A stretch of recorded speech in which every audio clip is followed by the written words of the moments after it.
Welcome to Work from the Inside Out, a podcast that highlights real-life stories, practical strategies, and best practices for transitioning your career from unhappiness and dissatisfaction to fulfillment, meaning, and joy.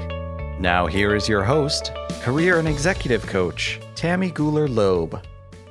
Hey everybody, I am so excited to introduce my guest today, Amii Barnard-Bahn.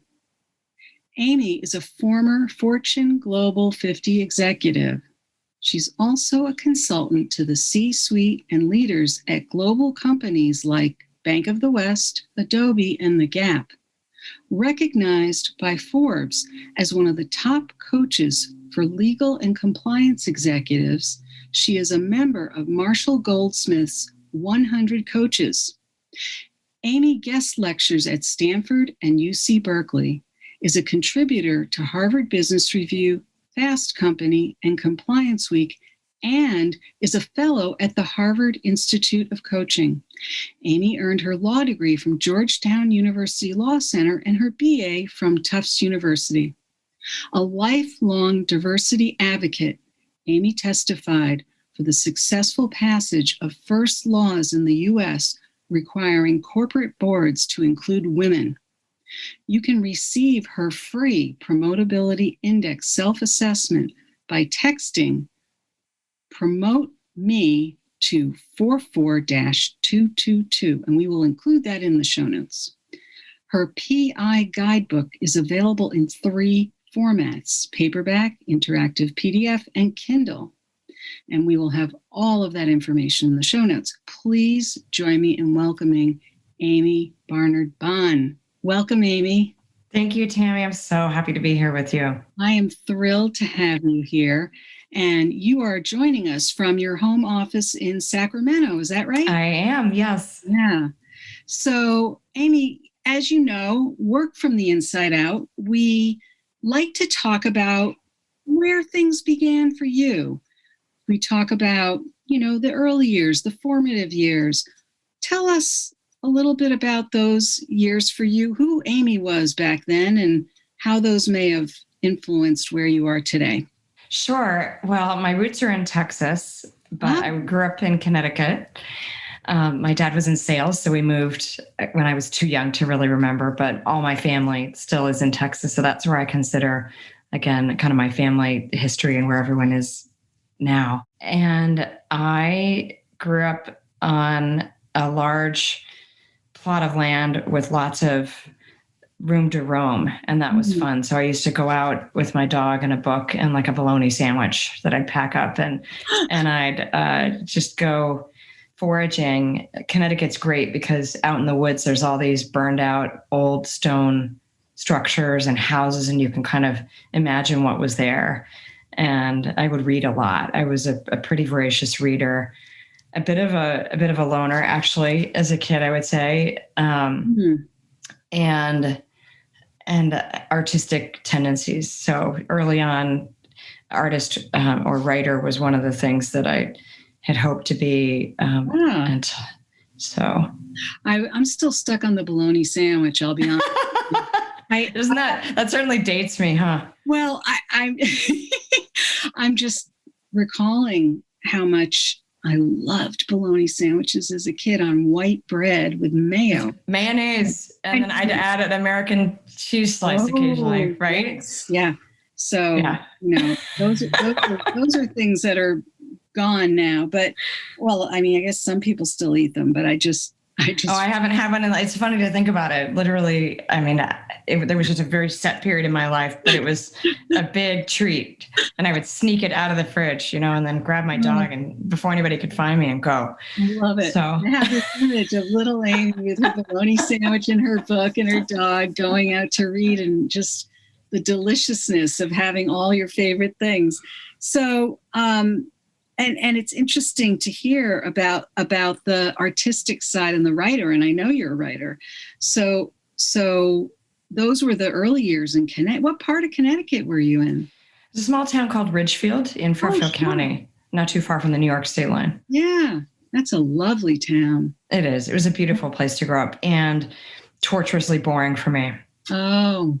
as a kid. It's funny. Because when you're a kid, you really don't know what you don't know. Right. I know I was comfortable. I know I felt fortunate. I was comfortable. Yeah. But there was something always missing for me.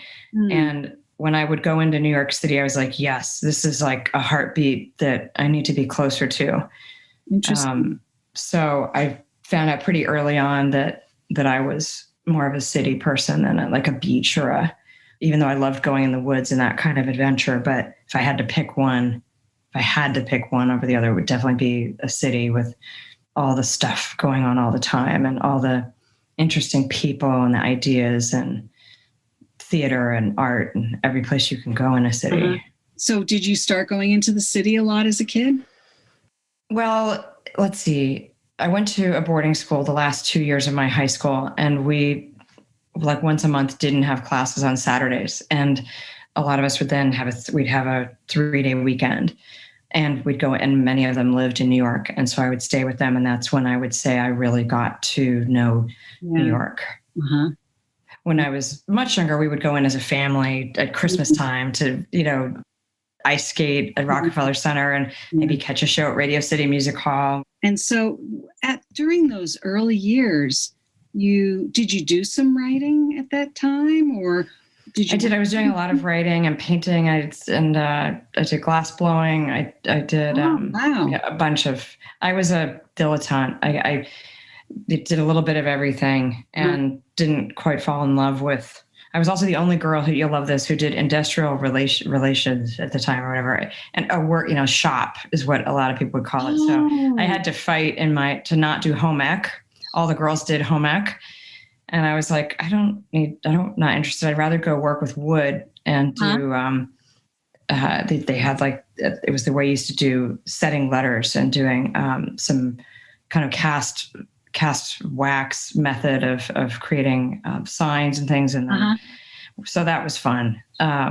So that was a clue early on too. And I've come back to art only recently. That's something I had to leave behind for probably about 30 years, but it's been fun to reintegrate. Yeah. And then, and were there other things that you imagined? Did you imagine yourself as a grown-up during those years? Did you think about? I did. The earliest job that I remember wanting, because I wasn't sure I could make it as an artist, candidly, because, I didn't know if I was talented enough. I just really liked it. Yeah. And I think thankfully I did decide that those jobs should go to other people, even though I love it. But I wanted to my mother had been a teacher, an English teacher a little bit, and but kind of part-time. And I decided I wanted to be a teacher for the disabled. I don't know why or where it came from, but that was during my early years. That was a strong desire. And I think it was around advocacy for and helping out people that may not always be able to speak for themselves, which ties into some of how I spend my time. I have spent some of my life throughout my life. So did you pursue that when you went to college, or was that an earlier interest? It was an earlier interest. It was an earlier interest. And then I found that I would probably be more effective at advocacy. I started thinking a little bigger. I would say college has a wonderful way of doing that. And I continued with the art. I took some class at the Museum of Fine Arts School when I was at Tufts and some other fun things. And I double majored in English, and then I did a minor in Mandarin. So I was also very interested in languages. Wow. And also took hieroglyphics. I liked, because of the pictographic, the reason I got into Mandarin was because of the calligraphy. So there were those interests as well that were fun. And then reality hit, and I realized, oh, wow, I actually really need to be thinking about getting a job. And my dad thought it was great I was taking Mandarin, because he's like, this is perfect. You can go into business and be bilingual. And at the time, we were doing had very good trade relations with China. Right. This was the late 80s, And then I realized, well, that's not why I was interested. It was so different than English. I was fascinated by it. And my best friend from boarding school was Hong Kong Chinese. And I had just, really gotten a deep fascination with Asia, and eventually wound up traveling a lot around there. But so I didn't know what I wanted to do. And so I decided to go to law school to defer the decision. So going to law school, I went to Georgetown, and that was, kind of a crazy, fun, interesting thing to do. And wound up, looking in the rearview mirror, I'd say at this point, everything makes sense. But at the time, it was a pretty big leap. And first year was really hard for me. I'd gone to law school for social change, to advocate. I thought, okay, this is how I can get equipped to use my voice in service to underrepresented groups, really, including the disabled, but others, and for women. I think the fighting came from the very traditional roles that my parents occupied, and some of the, gender politics that I saw in my parents' relationship that I just absolutely rejected. And my dad and I weren't always aligned in terms of how we saw things. And so that's definitely just pretty deep in here for me. And so I did some critical race theory work and some feminist work. I was a fellow at the ACLU and did get to lobby through the Americans with Disabilities Act, summer of 1990, which is one of the best jobs I ever had, working for a brilliant woman who became an EEOC commissioner under President Obama, and then became my professor for the first LGBT class, a sexual orientation law class ever taught at a law school, and then wrote a textbook on it. And so I got to really express all of those advocacy interests, and my mind was just exploding being around all these brilliant professors doing all this amazing work. Georgetown's fortunate, and I had looked into this. I had not known enough, but because they're in DC, they get an adjunct faculty that is actively advocating and involved either at their law firm or with NGOs or think tanks, on top of being teachers, as opposed to schools that are, pretty far out of or in remote areas that wouldn't have that ability. Right. And now, having been an adjunct professor myself, I get it, but boy, was that lucky. And so I had my labor professor had actually brought a lot of the Title VII cases in front of the Supreme Court, benefiting women, and things like the Southwest Airlines that used to require that you had to be unmarried, of a certain weight, and of a certain look and age, or as soon as you hit one of those things, you resigned, and it was just the way it was. So that was really amazing to be around people like that, and that definitely continues to influence me. And then when I wound up going into corporate, in terms of what are the systems we operate in, how can we advocate and influence to make them more accessible and supportive, to where it is beneficial to all stakeholders, employees, shareholders, and the communities in which companies live and grow. Wow. So it's interesting to hear kind of the trajectory of your thinking about this from, so I didn't know what to do, so I went to law school. And you didn't just go to law school. You went to Georgetown, which is, a top tier law school. And so you must have been doing something really well along the way. I'll tell you one thing that might be interesting, Tammy. Yeah. The reason I wound up going to Georgetown is because of my very, very first mentor that I had. I got a job working at Shearson Lehman Brothers for $5 an hour doing cold calls when I was my freshman year summer at Tufts. And I met the most amazing woman who's still one of the only women managing partners with a corner office still in Boston. And I can't remember the name now because they've merged so much, all the financial services companies. But again, she's still a friend and colleague. And she really took me under wing. And I'd never met a woman like her before. She's 6'2", just, blunt and all business, but so funny and quirky, and I'm fortunate she took a liking to me and kind of took me under wing. And she's the one who was like, yeah, you should go to law school. That's a great idea. And so she planted that seed early. She supported with, And then, well, we were still friends, actually. So what happened is, even after I stopped working for her, we were still in touch. And we would, if you're friends with me, you're kind of friends with me for life. I make a huge effort to stay in touch with friends. It's very important to me. And so when I was thinking about going to law school, she even came to my graduation. So I'm remembering all of that. So I must have consulted with her is what happened, a few years later. And she said, yeah, that's a good idea. And I almost didn't go to Georgetown. Actually, I had a scholarship offer from a school in New York, and my parents were going through a divorce at the time. And I felt strongly about being financially independent and didn't want the baggage that would potentially go along with owing stuff more. And I mean that emotionally more than financially. Yeah. And she yelled at me. I'll never forget it. She said, you go to the best school that you got into. She said, you do not go to that school in New York. And I was like, okay. I mean, so that's literally how I ended up probably, I think I would have taken it was a messy, messy time in my life. Yeah. With all that going on. And so she was definitely someone that helped me. You have these people sometimes that just help you speak truth. And you're like, yeah, okay, you know what? That does make sense. I should go to the best law school I got into. That's probably better for my life overall. Right. So, but yeah, some things that I can be very thoughtful and planful and very spontaneous too. So that was interesting. And she's just wonderful. I love it. We all need someone like that in our lives to just kind of, even though we can think on our own feet, sometimes we need someone just to sort of help us get out of our own way and set us straight where we need to go. Mm-hmm. Yeah, that's a great story.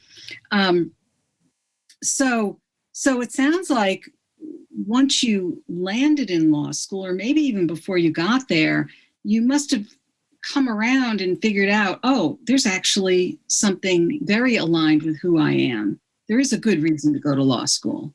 It did. It started to feel right. I'd say definitely my second and third years when I got to choose my classes, and I was a TA for Anthony Cook, who's a well-known critical race theory professor, and then did some writing. I was an editor on my law journal and did some work on Malaysian labor law, which was pretty exploitative at the time, as well as a piece that I published in the UCLA Women's Law Journal on the Black women's anti-lynching movement in the late 1890s, which is a really fascinating, and I coined the term critical race feminism, which is now used pretty regularly. I'm contacted occasionally by folks who are writing papers or who are building on that research. But my paper was published when I was in the law firm. And that's when I thought I wanted to teach law school, because I wound up being miserable at my law firm, which is a whole other bit. Right. But anyway, it's been an interesting journey. I've made a lot of pivots. Yeah. And again, they all now align neatly together, but there have been periods where I've just rebooted. Yeah. And figured it out. So let's go there. So tell us about some of the pivots. You finished law school, and it sounds like you did probably what a lot of people do. Yeah, I realized the student loans were actually real then. Yeah. Yeah. And I was like, oh yeah, those. And so, right. And so as much as I wanted to work in nonprofit, I had realized that my second year summer, I'm like, ooh, if I don't get a job working at a law firm during the summer, I will not get an offer to work at a firm afterwards. And that door is then forever pretty much closed. It's just the way it worked. Yeah. And I kind of caught on, maybe my first year about that. And so I thought, okay, I'll do this. I'll learn something helpful and I'll see if I like it. And I'll learn this business model. It got me to California. So that's what moved me out here. Oh, I see. And I'm grateful for that. And the firm is still around. And I worked there for 3.5 years, and it was a small firm. And it was not a prestigious firm really, which wound up, even at the time, ego-wise, that was not what you'd want. And so that was a humbling experience that wound up being very positive, because I got to do plaintiff and defense work, meaning I got to work for both individual employees in bringing discrimination actions or wrongful termination lawsuits against former companies. And I got to defend companies who were in the position of defending themselves from those types of lawsuits. And it gave me, I'm so grateful. It's very rare, actually, to be able to do both. And the partner who qualified those plaintiffs' cases left the firm early on when I was mentoring under him. So the firm turned to me and said, hey, you've been kind of training for 1.5 years. We don't have anybody else. Can you take this on? And that was another just brilliant stroke of luck. I said, sure. So I would give people half an hour, and I'd have to, in a half an hour, analyze pretty quickly with the facts that they were telling me, one-way facts, but still, did they have a case? And that was just great training. And then I was unhappy at being stuck with the facts. This was my big learning after 3.5 years. The law in motion, the litigation, I will fight when it's something I feel it's worth fighting for. But when you're a lawyer and a litigator, you have to fight all the time. Right. And that's stressful. Yeah. And I didn't like it that much. I prefer bringing people together and solving problems and solving problems sustainably and on a systemic level. Yeah. And this was very transactional. Yes. It was very one-off. And you had unhappy clients, period, because they were either unhappy and so they wanted to sue the butt off of someone, or they were being sued and so they were unhappy because they had to pay you to defend them. Right. Well, that's no fun. And money's not my primary motivator. Right. So the billable hours, the metrics were billable hours and money. And, and so that just wasn't a good values fit for me. Yeah. And so after 3.5 years, I actually quit. And it was one of the scariest things I've ever done because I had no plan. And I had been, a type A, oldest child, the responsible one, despite some of the renegade stuff I've told you, which is mixed in there. But I also have this very strong sense of responsibility and duty. And so my husband, we had just gotten married, and he helped give me the courage in that sense to quit and not without a safety net. We didn't have kids. We didn't have a mortgage at the time. So financially, it was a good time to do that. Yeah. And I traveled in Asia. I started a nonprofit for San Francisco Opera and wound up learning fundraising, event planning, discovering I was actually good at it, which as a shy kid that wasn't one of the popular kids was a big shock to me in my 20s.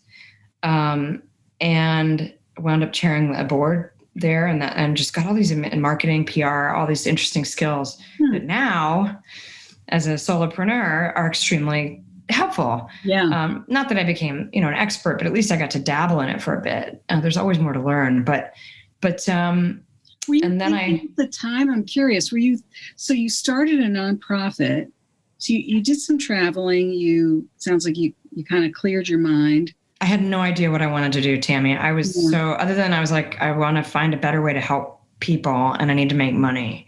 It was kind of like that. You didn't want to practice law anymore, or was it I couldn't find a way to practice law that,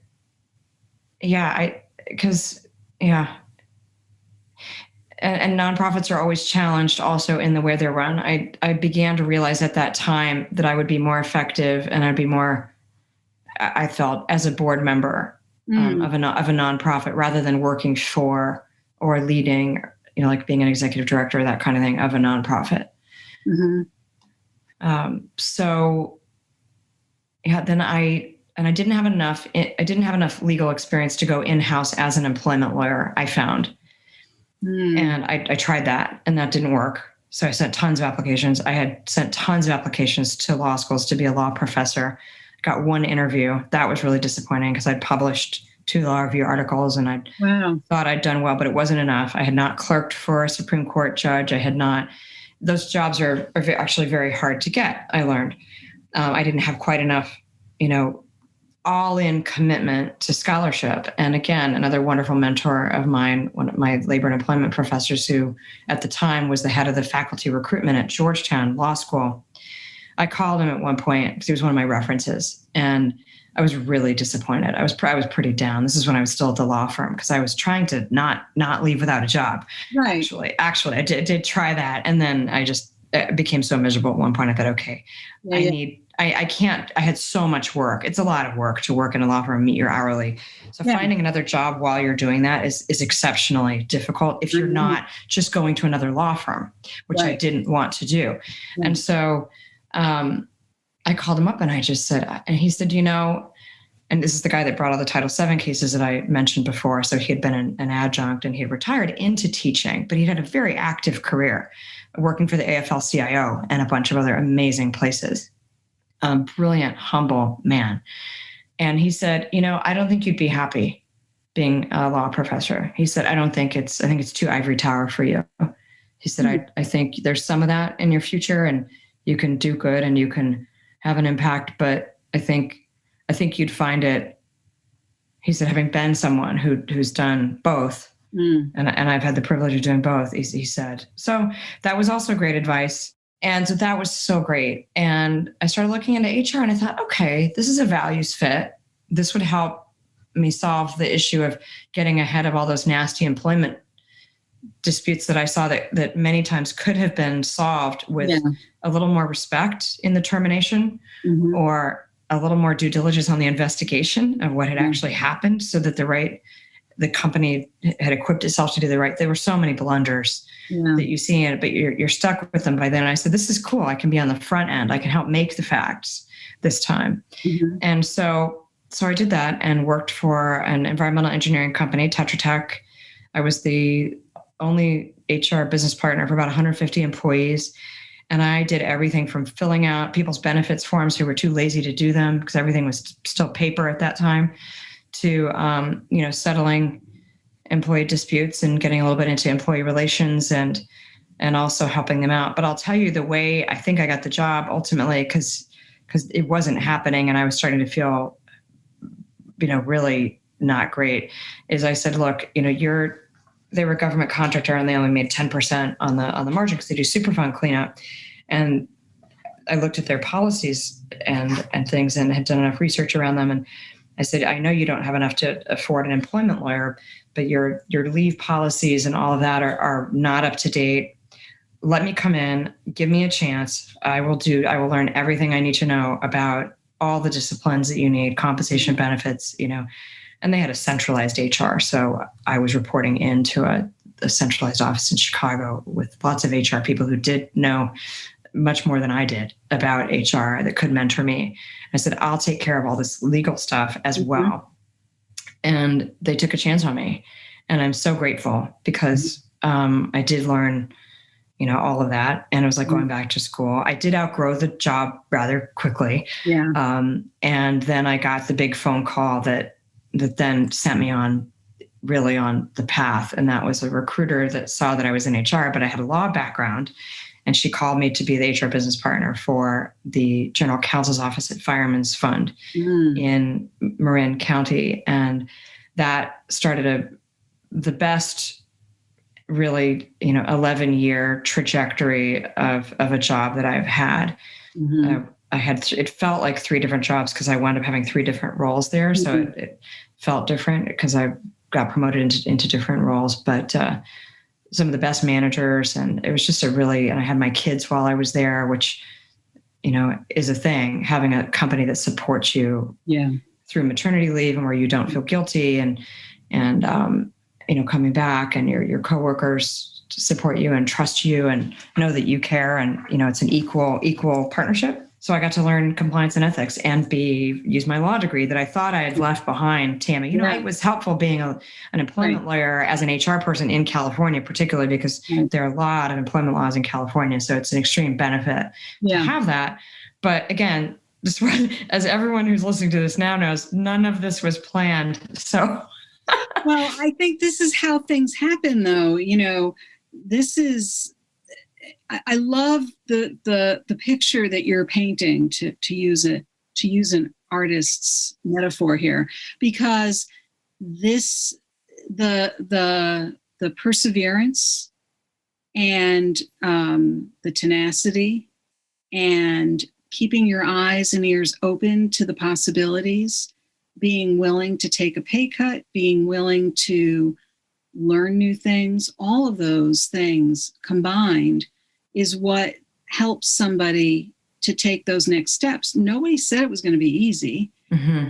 I think staying curious, the hard work, and some reflection, and just trying things out.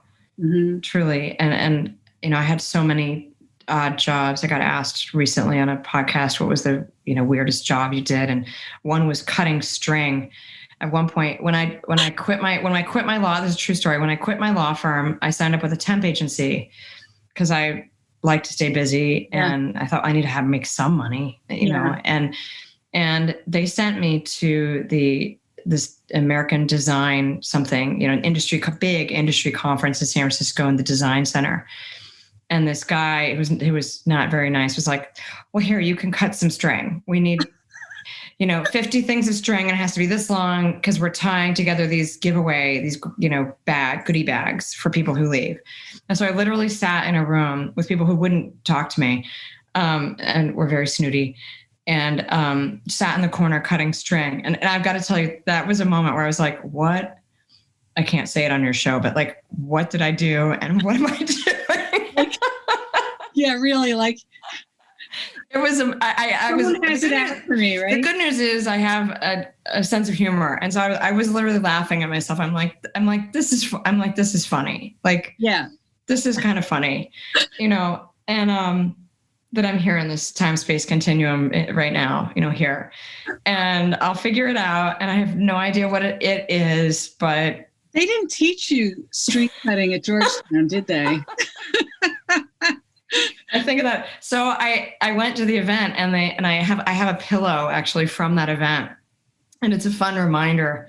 I have it upstairs in my bedroom where I'd show you. It's this fabulous leopard print special silk thing that they had like a, what do you call them? Like when they're samples, they had a sample sale. And so it was normally like some ridiculous price, and I got it for like $20.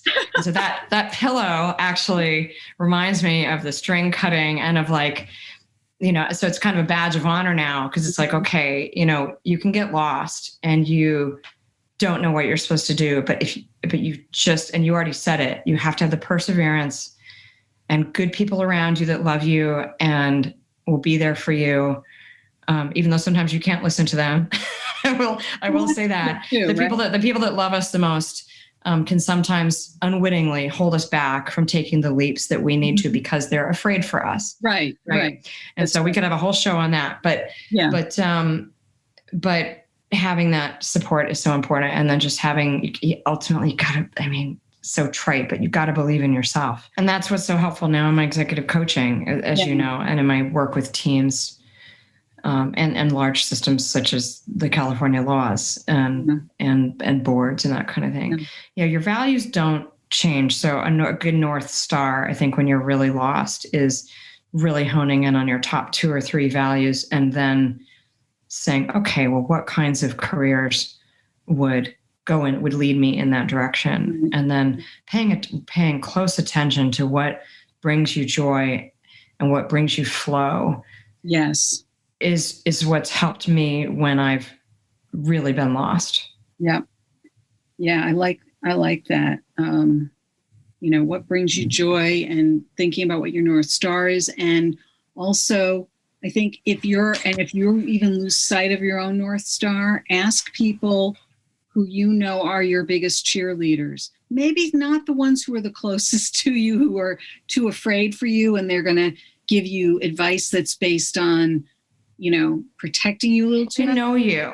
I would say they can help you, Tammy, right, with like what your values are, or what top 3 words come to mind. It's a common exercise, right? Yeah. To help you get grounded. Yeah. But then in terms of what to do, I would segregate that. Yeah.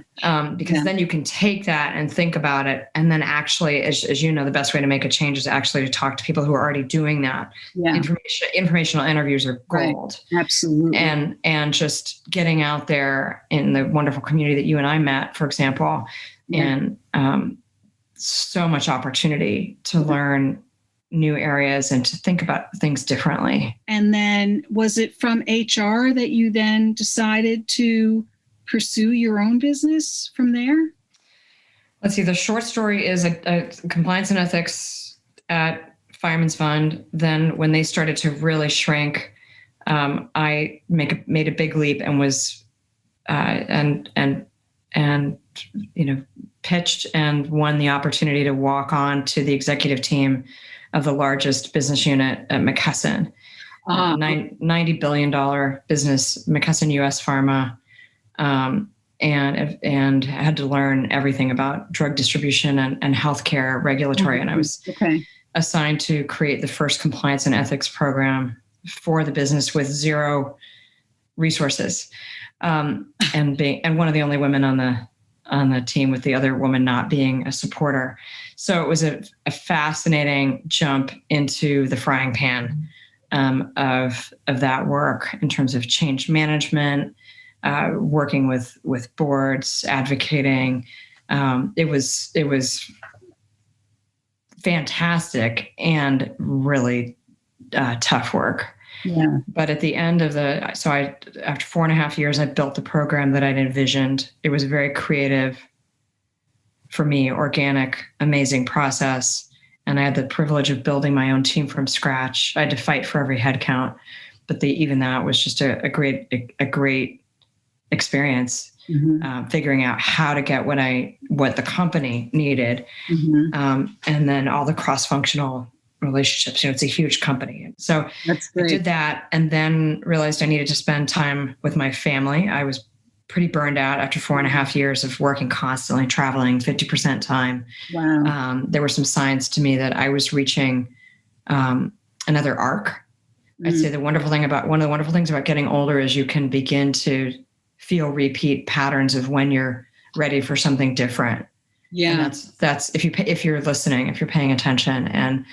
And that was a really beautiful epiphany that I had. I think I've done everything that I want to do here. And that was my daughter has ADD, and that was showing up. And I was feeling like, I've been prioritizing my job, and I need to shift focus now. I was sensitive to, I need to. So I gave tons of notice, tied everything up with a bow, and had a very planned departure with my team. And then I taught law school for a semester. I created a compliance and ethics course in downtown San Francisco, which gave me a professional identity that I knew I would need. It was part-time, but still it was a place, to be and figure things out. It was a wonderful intellectual holding tank for me. And it gave me the time I needed to nail things down with my daughter in school and what she needed and understand. I took a course on ADD for parents and, just all kinds of stuff, just kind of recalibrated my life. And then wound up getting headhunted to Sacramento for a job as chief administrative officer of the California Dental Association, which I could not turn down because it was an opportunity to oversee half the company and not have to choose between legal and HR. I had all of them reporting to me, plus IT and a bunch of other functions. Oh, wow. And they were doing a startup and some other really cool stuff. And that was a really exciting opportunity. And so did that for a few years, built the team, did a bunch of leadership work, working with the board. And also then I think that was when the Women on Boards advocacy opportunity came up, when I was asked to help testify in the California legislature. And that was a lot of fun. Yeah. And then subsequently was asked to help out with Washington and Oregon states. And then I finished up at the Dental Association. There was just a change in leadership and I had to figure out what to do there. And we decided to stay in Sacramento because our family was thriving here. The girls were in high school. Yeah. And so then I started my own business 3 years ago and it's been great. I went back to graduate school, went to the Hudson Institute of Coaching, got my graduate certification in coaching. I should mention I had hired executive coaches throughout my career who helped me immeasurably with that crazy big job at McKesson, with the crazy big job at the Dental Association. Either my company offered it as a benefit, I would always ask, or I would pay for it myself. Because for me, it was just like a graduate degree or like hiring a physical trainer. It's amazing. And I loved it. And that gave me a window into coaching because I hired them. And I thought, people come to me all the time for advice and counsel. Right. I wonder if, this could be great. And I thought maybe in my 60s I would do it. And the job with the Dental Association ended sooner than I had thought it would, mutually. And that was fine. And so I thought, well, maybe I'll do it now. I did have an interim stint as a CHRO at a bank as well for a few months. But I realized at that time, I think I'm ready to start my own business. Yeah. That job, I think, was there, appeared in my life to help me feel really comfortable leaving corporate. So there's this lifeline, I think, around career and around all of that. That's important and everybody has to come to their own decisions around that.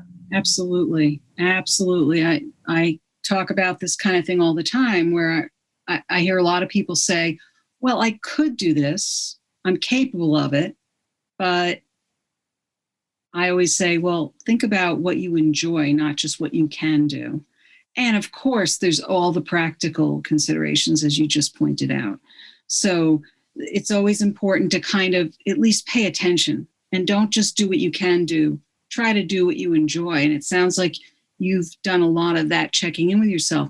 So tell us about the Promotability Index and the guidebook and how that came about. How did that come into the picture? Was that something that you've been envisioning for some time, or how did that come about?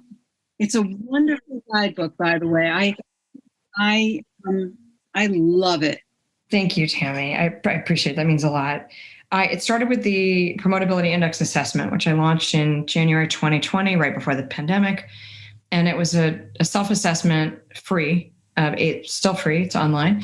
It's the precursor, really. It's really a toolkit. There's the assessment and the book. And together they make a really powerful toolkit for people who want to continue to achieve in their careers. It's geared towards Fortune 500 companies.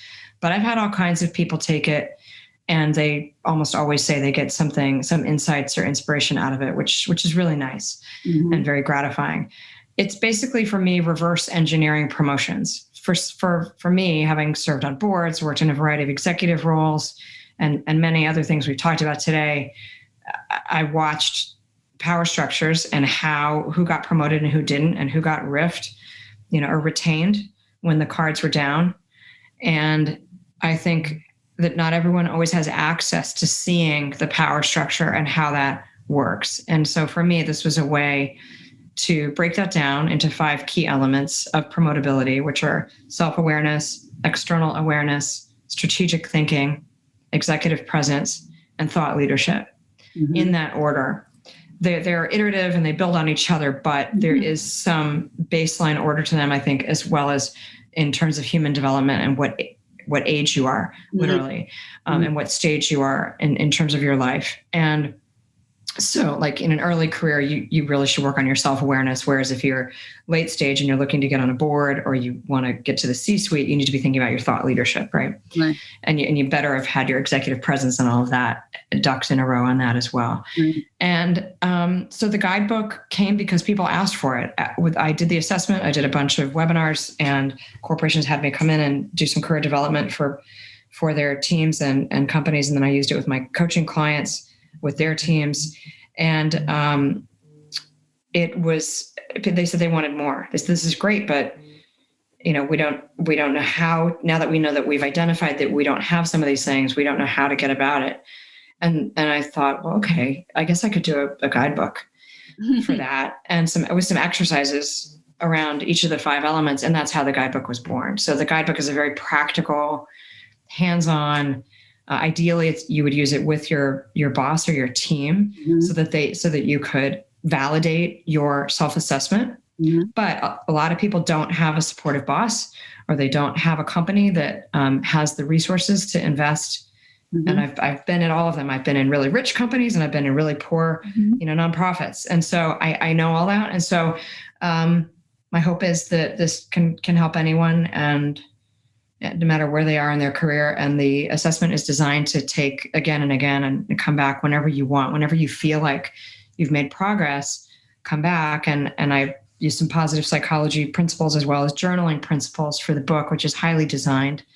We made it beautiful thanks to a wonderful designer I worked with, so that it has a journaling aspect with that neurological connection of accountability and of processing thought and all the wonderful things that journaling and meditation can bring.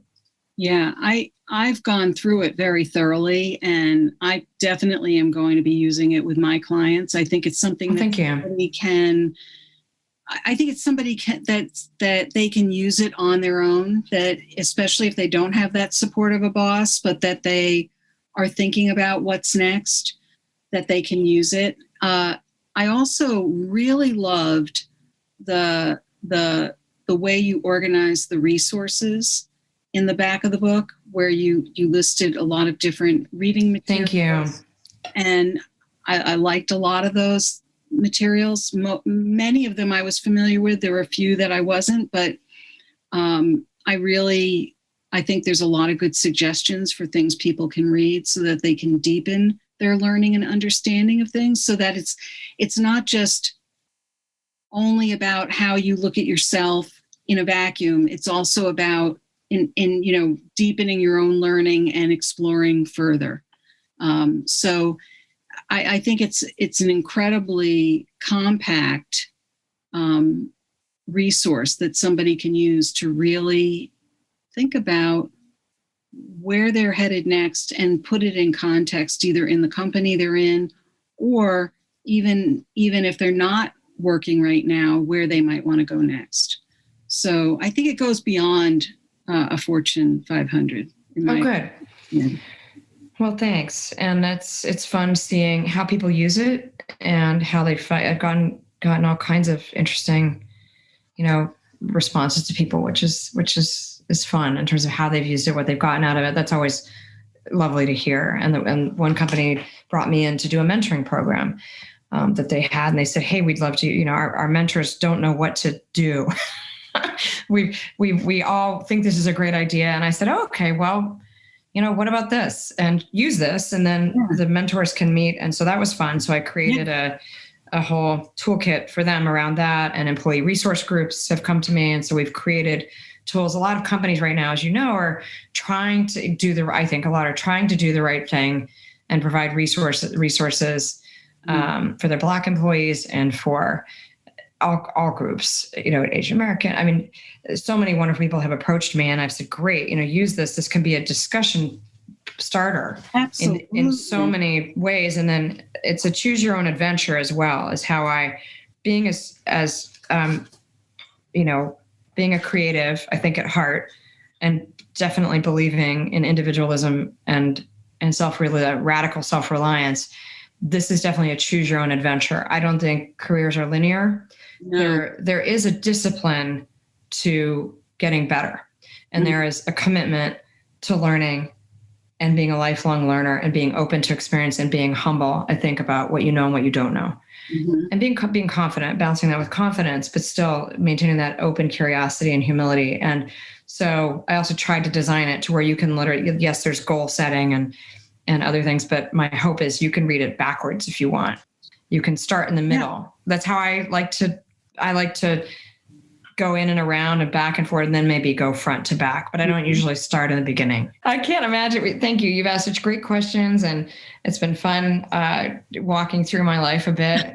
So thank you. I've enjoyed walking through your life. I'm grateful to have you here today, and I'm also grateful for all that you're doing to help people not only discover themselves, but also all the advocacy and the things that you're doing to try to create more equity in the workplace. I know that there's a lot that you're doing that we probably didn't even touch on, but thank you. I know you keep very, very busy. So thank you so much for being here today. Thank you, Tammy, for having me. Thank you for inviting me. It was great. I hope you enjoyed my interview with Amii Barnard-Bahn. It was so interesting to speak with her, to learn all about her personal and professional journey. What is your key takeaway from our interview? If you are interested in any of the resources or links mentioned in today's podcast, you can find them on the blog page of my website at tammygulerloeb.com. Just look for episode 144.